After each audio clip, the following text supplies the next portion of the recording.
قدرمن دوستانو تیره ورځ د افغانستان د اوبو او برېښنا وزارت خپل کلنی راپور خپور کړ.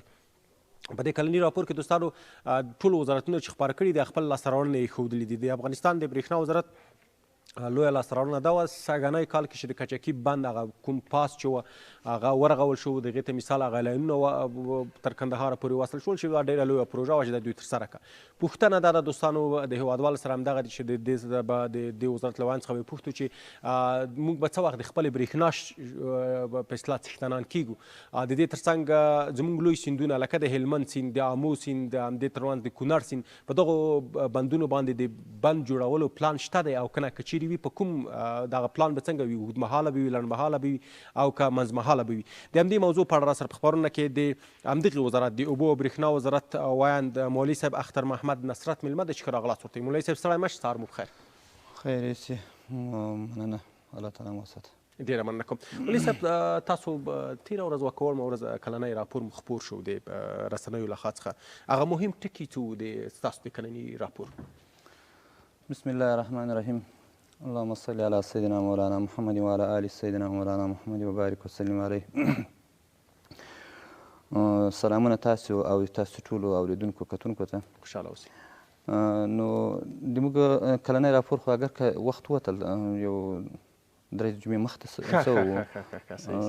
خپور سوی او په ټولو رسنیو کې د رسنیو ټولو استازو دا ټول پکې ګډون کړی و. نو هغه راپور خو زموږ د وزارت لاسته راوړنې چې دي څو امارت اسلامي افغانستان راغلی او د اوبو انرژي وزارت ته کوم نوي هغه سرفرست وزیر ملا عبداللطیف منصور ته کار سپارلی ده. نو د اوبو او انرژي وزارت دوه سکتورونه د اوبو څانګه او د انرژي څانګه لري. دا په تیر وخت کې نظام کې د هر یو ځان ته او جدا ادارې و، یو د ډاکټر عبدالله مربوط و، یو د اشرف غني. د امارت اسلامي په راتګ سره دا به تاسې هم خبر یاستئ چې مخته هم دا دواړه ادارې تر یو هغه لاندې وي، امریت لاندې وي، یو رهبري لاندې وي، و بیا جدا شوې. دا رقم برېښنا شرکت ځان ته یو مستقله اداره شوله. د موږ په راتګ سره الحمدلله دا دوه سکتورونه تر یوې رهبري تر یوې ادارې لاندې رالو. همدارنګه برېښنا شرکت کې مدغم شو، هغه مستقلوالی د برېښنا شرکت د منځه لاړ. اوس داسې د اوبو برېښنا وزارت مربوط یو غټ ریاست ده.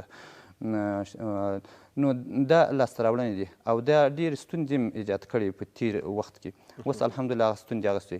نو اول کار په اداري سیستم باندې وسو چې د اداري توحید راغی، هغه منظم سو. داسې ویلي دارنګه په د قانون جوړولو باندې د اوبو په هکله باندې قانون اغوستو او هغه مسودات زیربط ادارو ته وسپارل سو.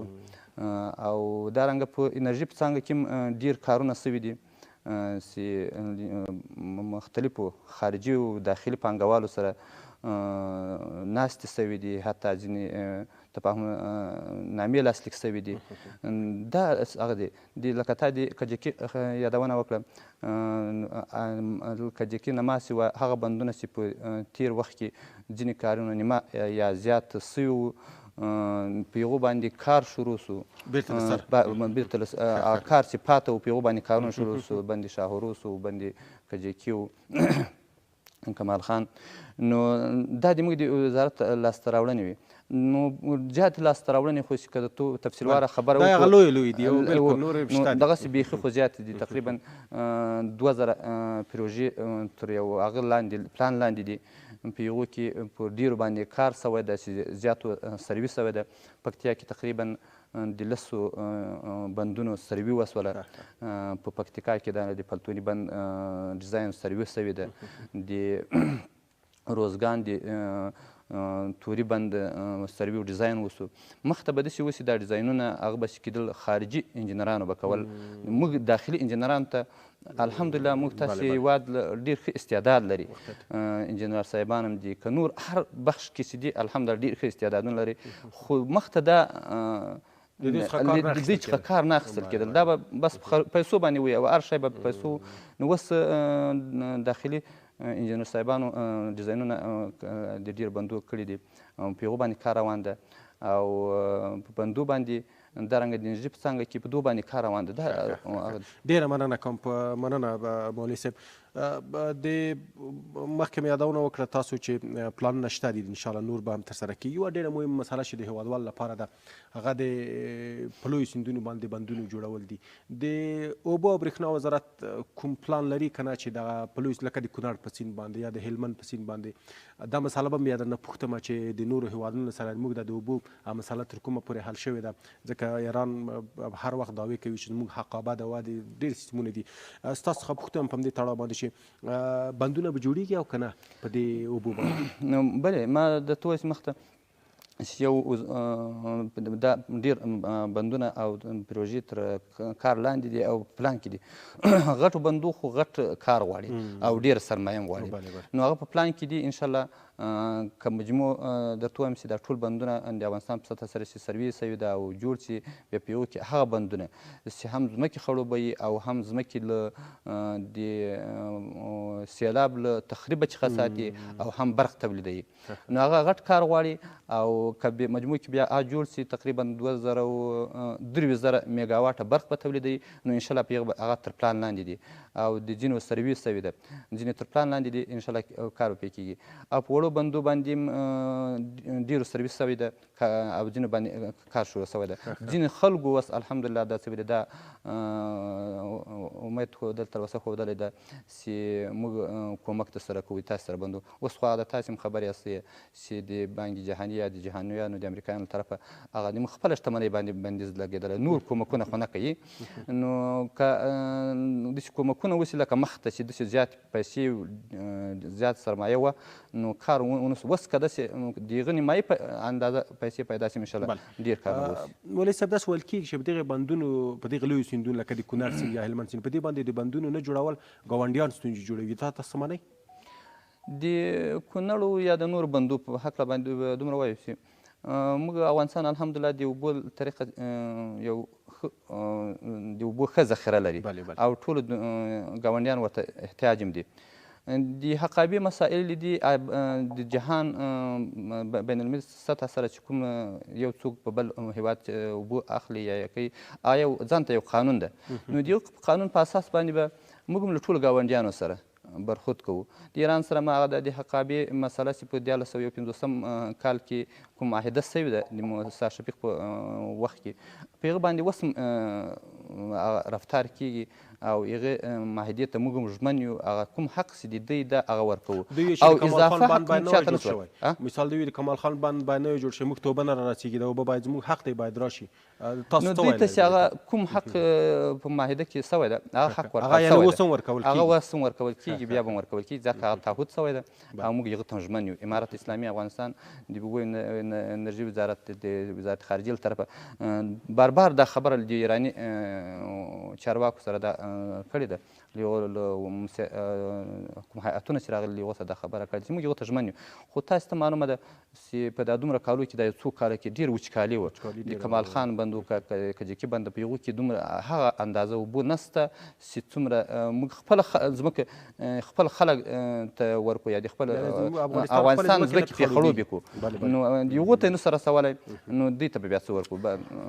ډېره مننه کوم. راځو بلې برخې ته چې هغه د برېښنا ده. په افغانستان یو له هغه هېوادونو څخه ده چې په خشنه سره په وچه کې پروت دی، بحر ته لاره نه لري او هماغه ده چې د بېلابېلو ستونزو سره مخ دی. خو موږ برېښنا متاسفانه چې د اوبو ښې ذخیرې لرو لکه څنګه چې مخکې تاسو یادونه وکړه ښه بندونه جوړېدلی شي. موږ 3 ډوله برېښنا په افغانستان کې په ښه پرېمانه توګه تولیدوی شو چې یو د اوبو برېښنا ده، بل لمریزه ده، دریم بادي برېښنا ده. په دې تړاو باندې د اوبو برېښنا وزارت کوم داسې پلانونه لري او که نه چې موږ له خیره په نږدې راتلونکي کې نه وي اقلا په 10 کالو یا 15 کالو کې د خپلې برېښنا څښتنان شو؟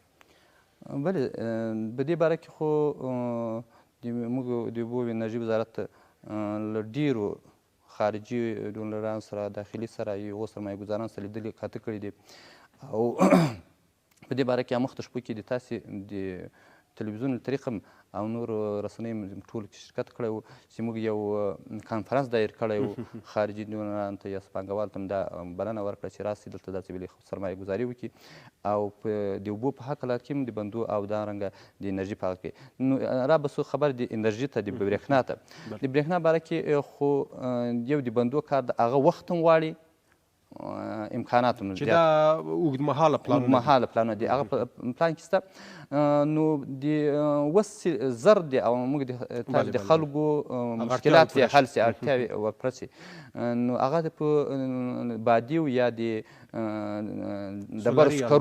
ډبرو سکرو یا د سولري هغه ده په هغو باندې کار روان ده د ډبرو سکرو کار چې برېښنا له هغه چې تولید کړي د داخلي شرکتو سره جهاتو سره زیاتې ناستې سوي دي هغه پلان ترتیب سوی ده ریاست وزارت اقتصادي مرستیال ته هغه سپارل سوی ده چې هغه امضا کړي او منظوري وسي انشاءالله کار وکړي. د ډبرو سکرو برېښنا به چیرې تولیدیږي؟ نو دا په مختلف ځایونه ورته انتخاب کړي دي انشاءالله او په سمنګانو کې دا سرپل دلته کابل کې او هغه چیرته چې سکاره زیات دي نو له هغو سره به نږدې د کوم چینایي شرکت هم څو موده مخکې چې کوم قرارداد وشو دا به هم په همدې پلان کې وینو چې هغه برېښنا تولیدوي؟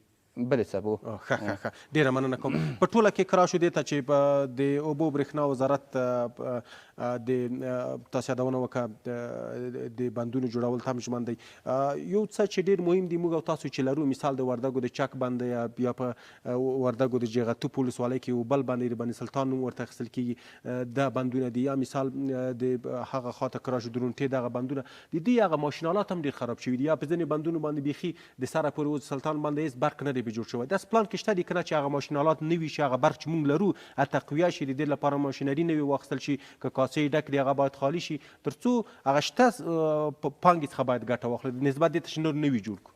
بلې صاحب د په یوه ورځ باندې خو تاسو به یو ویل یا به مې د هغه تعقیب کړی د مجلس په مجلس کې د واویا کمپنۍ ترکي کمپنۍ سره یو قرارداد لاسلیک سو چې هغه به د سروبي په دوم فاز باندې کار کوي هلته به دوم هغه جوړوي او هسې زاړه بندونه دي یا زاړه هلته توربینونه نصب سوي دي نو په هغو به هم داسې کار کوي چې مثلا مخته هغو کم مقدار برېښنا تولیدوله اوس به داسې توربینونه پکې نصب کړي چې زیات برېښنا هغه کوي نو دا تر پلان کې شته. ډېره مننه کوم مولوي صاحب اختر محمد نصرت د اوبو او انرژۍ وزارت وان چې زموږ سره په خپرونه کې ګډون وکړ. تاسو په چار کې بریا وغواړم.